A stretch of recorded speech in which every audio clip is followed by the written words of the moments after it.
Bueno, para hacer el recorderis de estos síntomas, entonces, hemos visto algunos términos que de pronto no hemos escuchado hasta ahora. Por ejemplo, ¿qué es hemipoestesia? ¿Qué es hemiparesia? ¿Cierto? ¿Qué es mm, anosognosia? ¿Cierto? Entonces, para de pronto los que no conocen estos términos, que son términos que pues, uno rara vez escucha, o escucha uno en pacientes con problemas neurológicos o cerebrales, pacientes en los abuelitos mayores, pero no en cualquier abuelito, sino en los que tienen ya demencia senil, ¿cierto? Entonces, por ejemplo, la anosognosia, este término que está acá, es cuando el paciente no logra reconocer, ¿sí? Sus acciones, no logra reconocer que ha cambiado de conducta, ¿sí? Disminuye la percepción sobre sí mismo. Entonces, eso se ve mucho en los abuelitos con demencia senil, ¿cierto? Entonces uno podría confundirse y decir, no, es que es un abuelito con demencia senil, ¿cierto? Pero aquí lo importante es encontrar esos otros síntomas, ¿sí? Que son más característicos. ¿Cuáles son los síntomas más característicos en un ACV? La parálisis y la dificultad para hablar, ¿sí? Entonces, por ejemplo, acá dice hemiparesia, ¿cierto? Hemiparesia, ¿sí? Es como la hemiplegia. A ver, ¿dónde está la hemiplegia? La busco por acá. Se me perdió. Bueno, hemiparesia y hemiplegia son muy similares, ¿cierto? ¿Qué consiste la hemiparesia y la hemiplegia?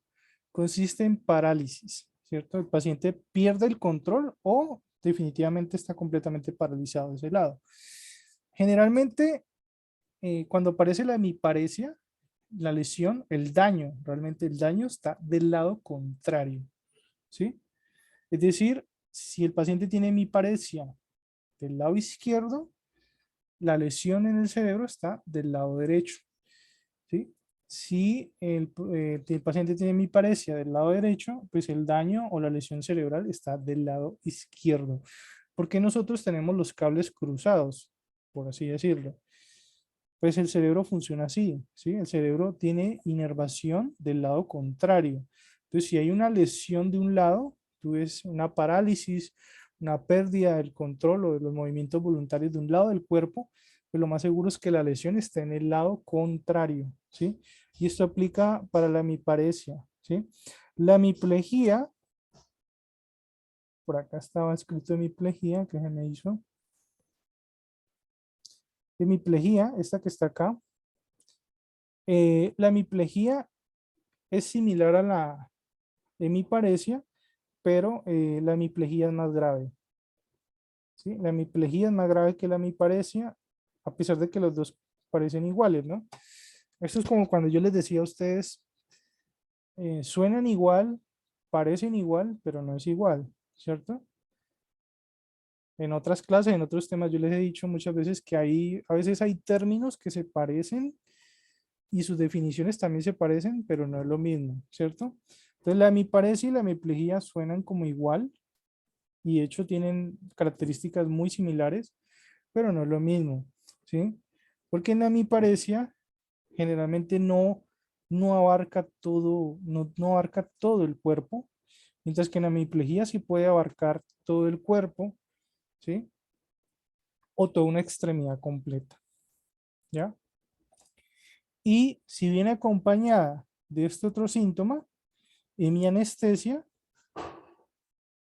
o hemipoestesia, que también suena casi lo mismo. Entonces, hemihipoestesia, que está acá, es una disminución de la capacidad sensorial, ¿no? Una disminución de la capacidad sensorial. Mientras que hemianestesia es que no sientes absolutamente nada. Ya no es una disminución, es que no sientes nada de nada, ¿sí? Entonces, generalmente, la hemiplegia y la hemianestesia son síntomas mucho más graves que la hemiparesia y la hemihipostesia. No sé si fue muy enredado lo que acabo de explicar, pero ojalá me hayan entendido porque explicar esto es complicado, ¿sí? Es un poquito complicado explicar estas cosas. Bueno, entonces, sí queda claro lo que es, ¿no? O sea, la hemiplegia y la hemiparesia son pérdidas de la capacidad motora. O sea, aquí no estamos hablando de sensibilidad, sino de movilidad. Mientras que la hemihipoestesia y la hemianestesia, ¿sí? Ya tiene que ver con la sensibilidad. Hubo una clase que yo más o menos hablé sobre eso, ¿no? Sobre que una cosa es lo sensitivo y otra cosa es lo sensorial, ¿sí? Pero generalmente vienen muy de la mano. ¿Por qué viene muy de la mano lo sensitivo con lo motor o con la movilidad? Porque es que tanto la capacidad sensorial como la capacidad motora, ambas vienen inervadas por nervios, ¿sí? Y esos nervios son los que llevan esa información al cerebro, ¿ya? Entonces, ustedes me preguntarán o se estarán preguntando, bueno, ¿y qué tienen que ver los nervios con un taponamiento de la sangre, ¿cierto?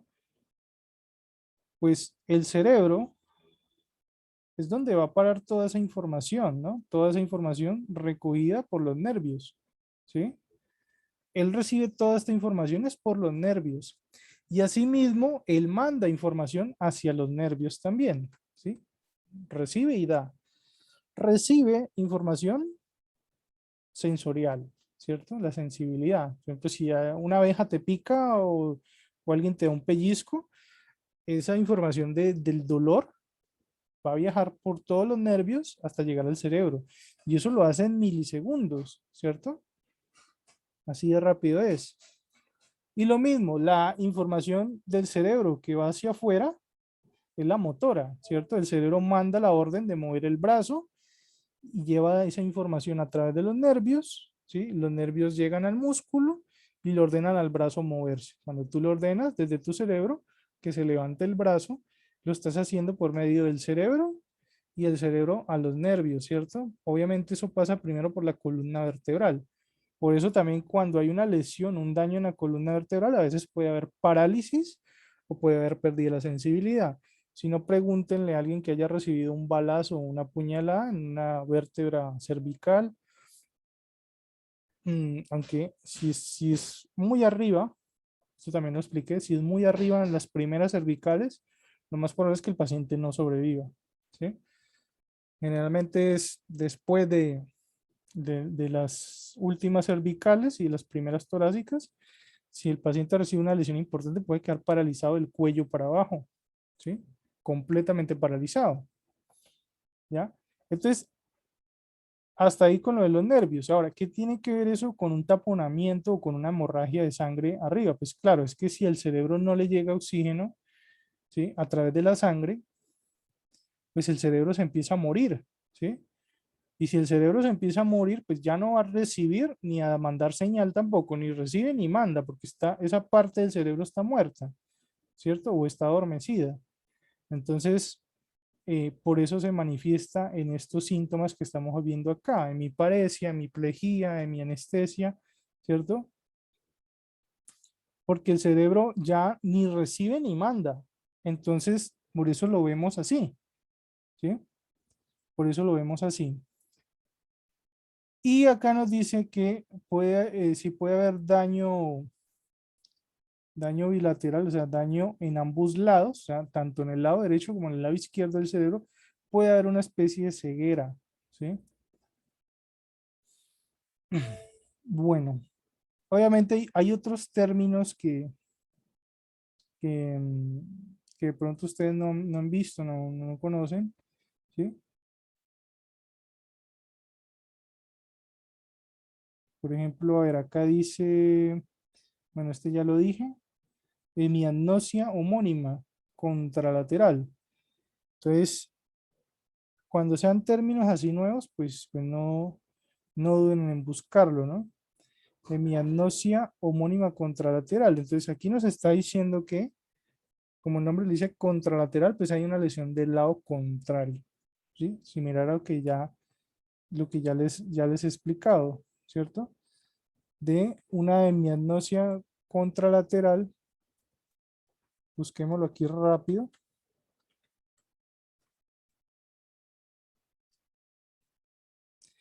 Eh,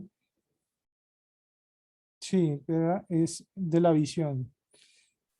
Entonces dice, hemianopsia es una afectación de la mitad derecha de la mitad derecha o izquierda del campo visual.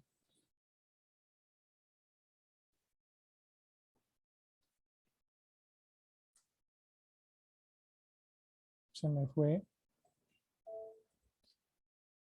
Entonces dice que es una afectación de la mitad del ojo hacia el lado derecho o de la mitad del ojo hacia el lado izquierdo, ¿sí? Entonces, puede haber una pérdida de la visión en este tipo de pacientes que han sufrido lesiones en el lóbulo frontal, parietal o temporal, ¿sí? El diagnóstico, ¿cómo se diagnostica una ACV? O sea, ¿cómo un médico dice, lo que tiene este paciente es ACV y no demencia senil, o lo que tiene este paciente es ACV y no alguna otra afectación cerebral, como por ejemplo que el paciente se haya caído, o se haya dado un golpe fuerte en la cabeza, ¿cierto? ¿Cómo se llega a ese diagnóstico? Entonces, miren lo que nos dice, considere, ¿es realmente de causa vascular el proceso? Si es de causa vascular, ¿es isquémico o corresponde a una hemorragia? Si es isquémico, ¿cuál es el mecanismo patológico? Y si es hemorrágico, ¿cuál es su causa y su localización? Entonces acá nos dice que en el hemorrágico puede ser intraparenquimatoso, ventricular o hemorrágico subaracnoideo. Y en el isquémico nos dice que el origen puede ser aterotrombótico o cardioembólico. ¿Qué pruebas complementarias se le mandan a estos pacientes? Se le mandan hemograma, examen de coagulación. En la bioquímica se les trata de mirar la glucosa, la creatinina, el sodio y el potasio, sedimentos en orina, drogas de abuso en orina, electrocardiograma, pruebas de imagen como rayos X de tórax y TAC craneal, o sea, una tomografía, ¿sí? Una tomografía craneal. ¿Por qué se les manda examen de abuso de drogas? Porque hay drogas, ¿sí? Hay cierto tipo de drogas que podrían causar síntomas similares a un paciente con ACV. Entonces yo necesito estar seguro de que no sea eso y no vaya a ser que me esté confundiendo, ¿no? No vaya a ser que un abuelito aspiró cocaína o heroína y yo lo esté confundiendo con un ACV, ¿sí? Entonces tenemos acá ictus isquémico y ictus hemorrágico, ¿sí? Acá vemos un cráneo, una imagen craneal. Ahí yo saco el resaltador un momento. Entonces, pues primero, lo básico. Cuando ustedes vean un hueso, generalmente el hueso es de color blanco, ¿no? Pero aquí hay que tener algo a resaltar, es que cuando ustedes vean el blanco brillante, muchas veces es sangre, ¿no? Entonces, bueno, listo, digamos que esto es hueso, pero acá adentro no debería haber ningún blanco brillante, ¿cierto? Ya acá estamos viendo manchas de blanco brillante, ¿cierto? Entonces estamos viendo una hemorragia acá. Y en el isquémico, pues hay un taponamiento. Bueno, entonces nos dice acá el tratamiento reposo en cama con cabecera elevada a 30 grados, dice paciente en posición de semi-Fowler, barras de protección lateral para que no se va a caer a los lados. Imagínense que el paciente se haya hecho un ACV hemorrágico, es decir, se haya hecho una hemorragia cerebral por haberse caído. Y de colmo en el hospital vuelve y se caiga de la cama, ¿cierto? Entonces sería muy, muy peligroso eso. Prevenir las úlceras por decúbito, balance hídrico, es decir, se le debe hacer su hoja de líquidos. Constantes por turno. Si la temperatura es mayor de 37,8 grados centígrados, se debe tomar hemocultivos y urocultivo. Dios, se les dio por martillar hoy. Paracetamol dice 1 gramo por día endovenosa. Avisar al médico si su temperatura sube. La dieta, dice acá, dieta absoluta por sonda nasogástrica. Bueno, sí, esto es cierto, pero también tengo que hacer una observación aquí. Dice sonda nasogástrica, pero ojo que hay pacientes que han recibido traumas craneoencefálicos o golpes en la cabeza y tú no le puedes poner una sonda por la nariz, ¿sí? Peligroso eso. Entonces, más que nasogástrico, yo diría orogástrico, ¿sí? Si usted sospecha que el paciente se ha golpeado la cabeza, no se arriesgue con una sonda nasogástrica porque puedes terminar causándole una lesión mayor.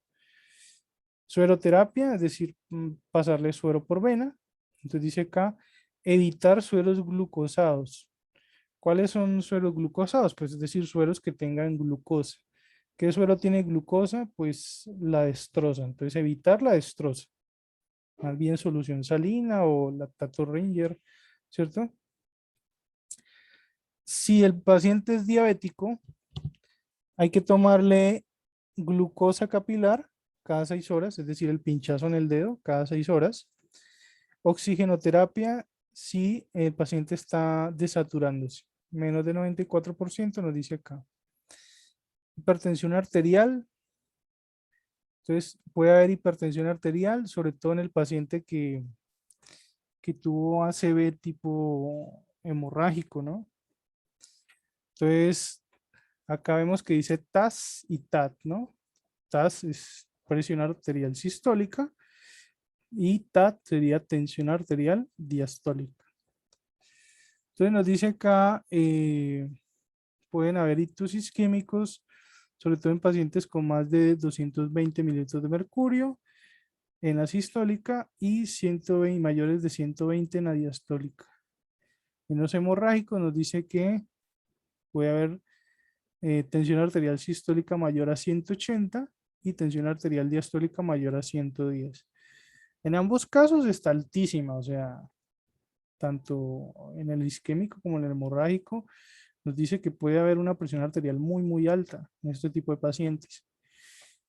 Entonces nos dice acá, vía oral, se puede usar enalapril 5 miligramos cada 24 horas, labetalol 100 miligramos cada 12 horas o captopril 25 miligramos 8 horas.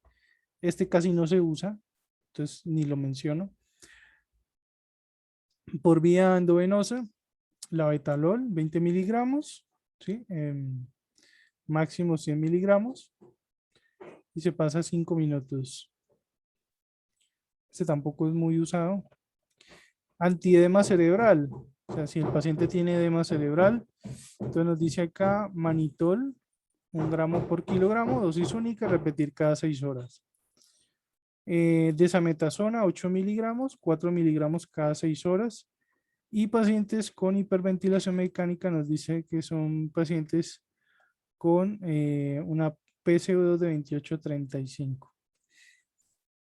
Bueno, entonces, por ejemplo, para los que no me hayan entendido esta parte del manitol, que dice 1 gramo por kilogramo.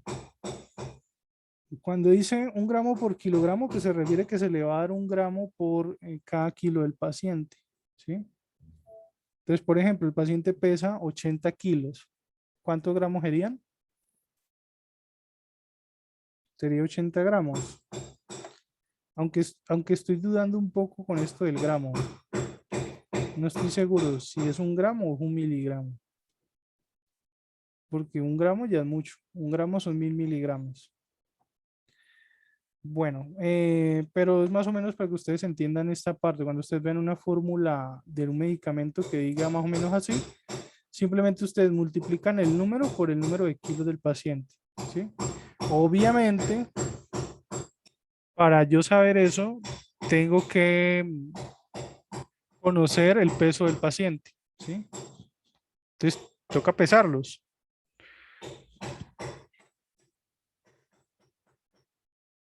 Toca pesar a los pacientes. Entonces, por ejemplo, el paciente pesa 70 kilos. Entonces, simplemente multiplican la cantidad en gramos por los 70 kilos. No, ese martillo, sí, no. Dios.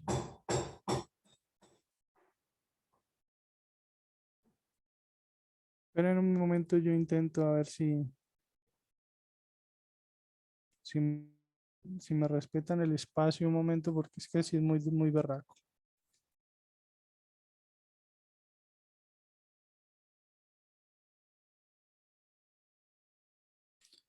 Bueno, entonces sigamos.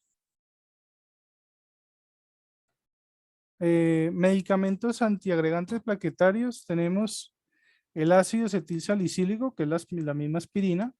Nos dice 300 miligramos vía oral cada 24 horas.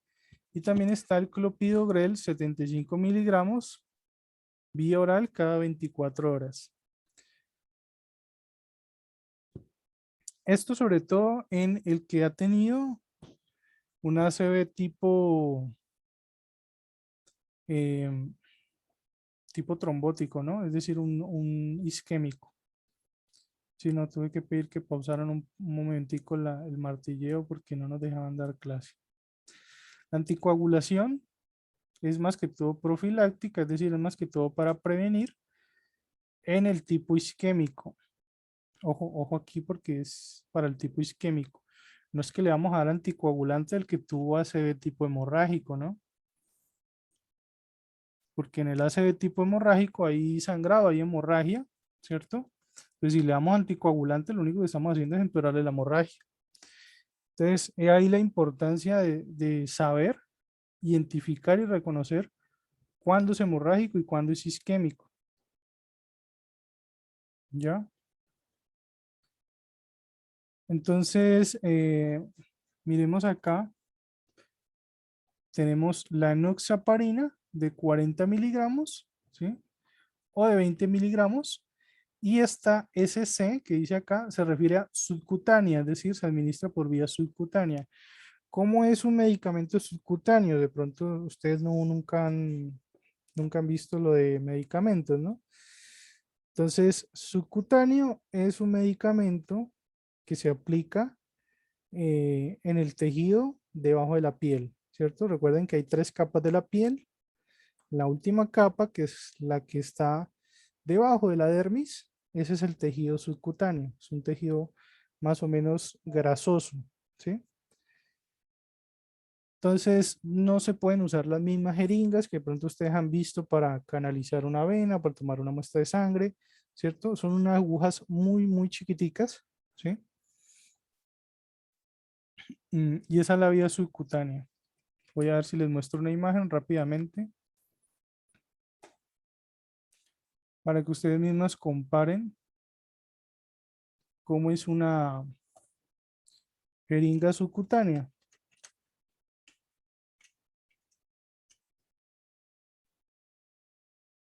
Entonces miren acá, aquí hay jeringas subcutáneas. Miren que son bien chiquiticas. De pronto las han visto. En las droguerías ustedes las pueden conseguir como jeringas de insulina, ¿sí? Y esta, a ver, estas son intramuscular, ¿no? Estas ya no sirven para subcutánea me sirven son estas. Entonces hay de diferentes medidas, ¿no? Hay una que tiene 100 unidades, esta dice 50 unidades, esta dice 30 unidades, ¿cierto? Entonces la unidad de medida también es diferente, son unidades, ¿ya? Entonces, eh, a ver, lo agrando acá. Son unidades, ¿sí? Son una unidad de medida diferente, mientras que en las jeringas intramusculares ustedes ven que la unidad de medida son los mililitros o los cc, ¿sí? Entonces, para que lo tengan en cuenta. Y la aguja también es mucho más pequeña, ¿sí?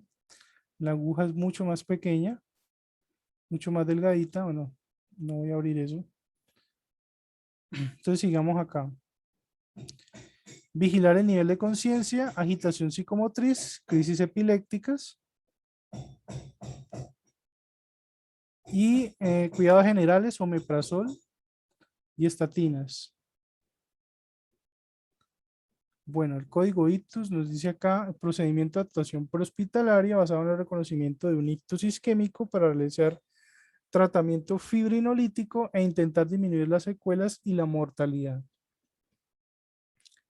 Tratamiento fibrinolítico se refiere a que le van a dar un medicamento que va a destruir el coágulo, ¿sí? Ese es tratamiento fibrinolítico. Criterios de inclusión en edades de 18 a 80 años, diagnóstico clínico de ictus isquémico, ¿sí? Síntomas presentes al menos 30 minutos y que necesita contraindicación para iniciar ese tratamiento. Entonces nos dice acá, el ACV tiene una incidencia de 200 casos por cada 100.000 habitantes y una prevalencia de 600 casos por 600.000 habitantes. Representa la primera causa de invalidez y la tercera causa de fallecimiento, estimados a 100 por 100.000 habitantes al año. Como ha sabido, la mayor parte del daño cerebral se produce en las primeras horas inmediatas posteriores al episodio, y este es el momento para actuar durante la ventana terapéutica para tratar de atenuar el pronóstico. El objetivo del presente trabajo es conocer cuáles son los signos y los síntomas que pueden hacer pensar en la existencia próxima de un cuadro vascular y conocer los factores de riesgo que inciden en el ACV, que pueden ser modificadas por el médico y son un llamado de atención para cambiar de actitud con respecto al paciente. Bueno, yo sé que lo que vieron acá es como un poquito muy denso, ¿cierto? Sobre todo porque hay muchos términos nuevos, pero hay una forma mucho más fácil de explicarlo de pronto para las personas que no están entrenadas en lo de el ACV. Denme un momento y les voy a compartir un video que lo explica de una forma mucho más sencilla, ¿cierto? Como para que todo el mundo lo entienda e incluso para que lo puedan compartir en sus casas, ¿sí?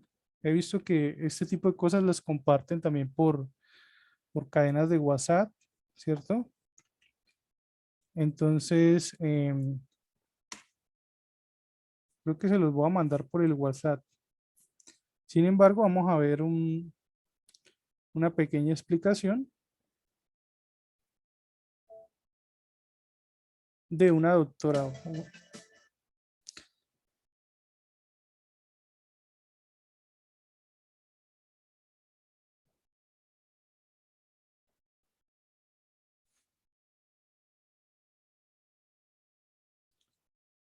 Listo, bueno, entonces mucha atención a esta parte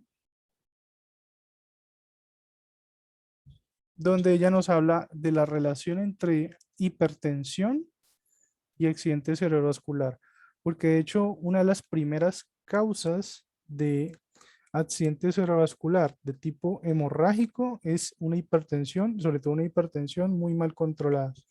Listo, entonces vamos a escuchar lo que nos va a decir ella.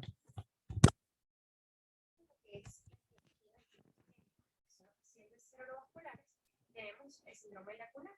En este caso vamos a hablar de infartos pequeños, localizados y profundos. Esto ocurre en las arteriolas penetrantes, como lo dice su palabra, se encargan de perforar el parénquima cerebral para lograr la irrigación de esas zonas más profundas, más centrales, más en la base de lo que es el cerebro. La etiología normalmente es de tipo hipertensivo y la base viene dada por la oclusión de dichos vasos.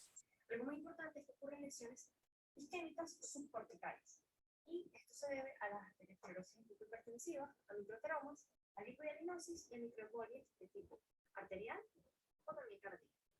Como a veces tenemos que esos microteromas son depósitos lipídicos subintimales en dichos vasos. Además, la lipohialinosis es una proliferación subendotelial donde ocurre destrucción mural, tenemos depósitos fibrinoides y oclusión trombótica. Estas tres características o tres factores se suman a la migración de proteoglicanos y colágeno. Y sumado a esto vamos a tener entonces lesiones focales y segmentales. Tenemos pues que ese vaso se empieza a obstruir y se genera la isquemia de esta patología. Bueno, entonces ahí vemos como las principales causas, ¿no? La aterotrombótica, que era la que yo les decía, que es una capa de grasa, que se le pegan plaquetas a veces también, terminan obstruyendo una arteria. Em, pero bueno, sigamos. En la laguna se menciona así o se le da este nombre porque se generan cavidades posteriores a los pequeños infartos que suceden en esas regiones profundas. Una vez terminados los accidentes cerebrovasculares de tipo isquémico, ya habiendo hablado de los tres, vamos a mencionar el primero de los dos que les hablé en la clasificación de los hemorrágicos. Y esta es la hemorragia intraparenquimatosa. Tenemos que en cuanto a la severidad, son mucho más graves en cuanto al estado que va a tener el paciente más crítico que los isquémicos. La frecuencia es menor, son más comunes los isquémicos, y aquí no es común que se presente un accidente isquémico transitorio previo a tener esta patología. En cuanto a los síntomas, puede haber una cefalea intensa de manera brusca o una represión de lo que es el nivel de conciencia, y la tomografía axial computarizada es muy importante y nos ayuda para evidenciar que estamos ante una hemorragia intraparenquimatosa. Tenemos pues que su etiología principal. Bueno, voy a hacer un pause ahí. Miren que ella acaba de mencionar que el tipo hemorrágico es más peligroso que el tipo isquémico, ¿no? Importante ese dato, ¿sí? Porque, bueno, si bien en ambos casos, tanto en el isquémico como en el hemorrágico, no está llegando oxígeno al cerebro, ¿por qué es más peligroso el hemorrágico? Porque fuera de que no le está llegando oxígeno al cerebro, tienes que lidiar con otro problema que es que el paciente puede terminar con hipovolemia, que esa sangre que se está regando está empezando a ocupar espacios a nivel cerebral, ¿sí? A nivel de intracraneal incluso. Entonces, esa sangre termina ocupando un espacio que no debería estar ocupando, ¿sí? Entonces, tienes que lidiar con esos otros problemas, ¿ya? Cosa que no tendrías con qué lidiar en el tipo isquémico, ¿sí? Entonces, por eso uno dice que el tipo hemorrágico es más peligroso que el tipo isquémico, ¿sí? Bueno, sigamos.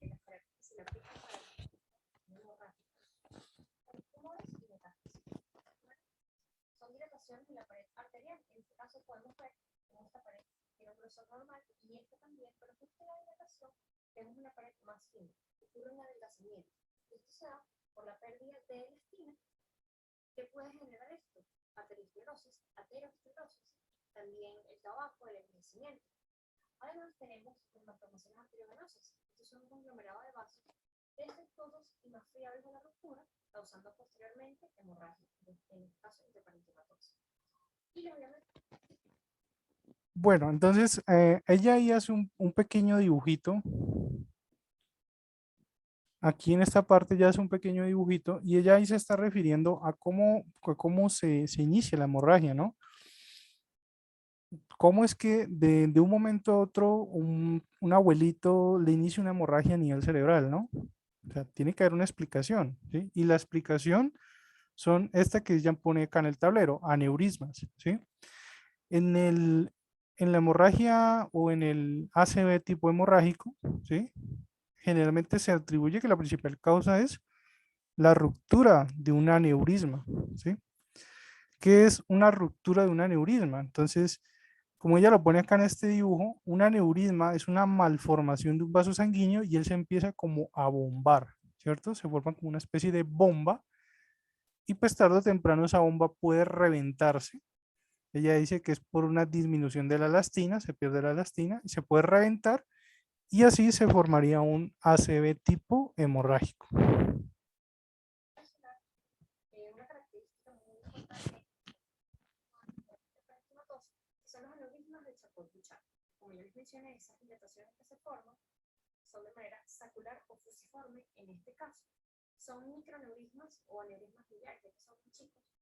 Ocurren en capilares cerebrales no mayores de 300 micrómetros y están ubicados en los vasos lentículos estriados y tálamo perforantes. Estos vasos se encargan de irrigar lo que son los solos del putamen y del caudado. Y así como hablábamos de los vasos perforantes, aquellas arterias penetrantes, van muy en las capas profundas, ya que se encargan de mantener ese flujo y esa circulación normal en estas regiones del cerebro.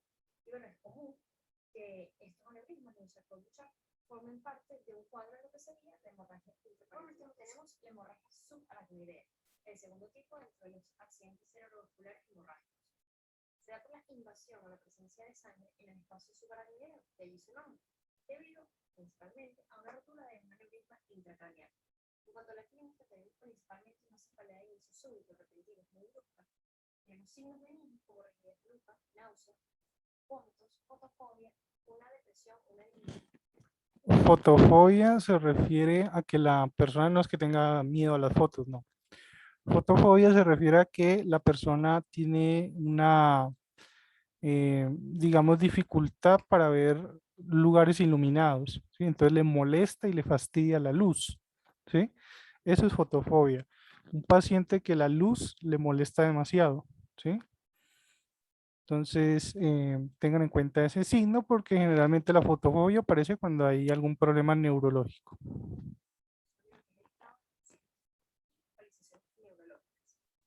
más común en los pacientes jóvenes que ocupa del 4 al 7% de las enfermedades cerebrovasculares. La mortalidad en estos casos es altísima.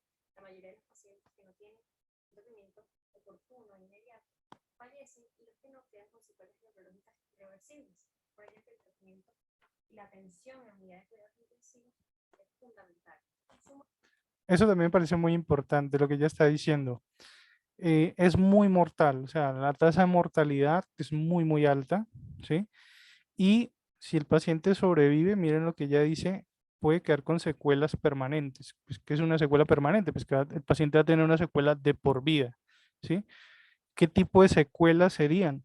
Pues las que vimos en la presentación, ¿sí? Hemiparesias, hemipoestesias, ¿sí? Es decir, parálisis de un lado del cuerpo, pérdida de la sensibilidad de un lado del cuerpo, o a veces las dos combinadas, ¿sí? Es decir, tanto hemiplejías como hipoestesias, ¿cierto? Entonces puede quedar el paciente tanto con parálisis como con pérdida de sensibilidad de la mitad de su cuerpo, de la mitad de su cara. Hay pacientes que ustedes van a ver, abuelitos que ustedes van a ver, que no pueden mover la mitad de su rostro, ¿sí? ¿Eso qué me está diciendo? Que ese abuelito ya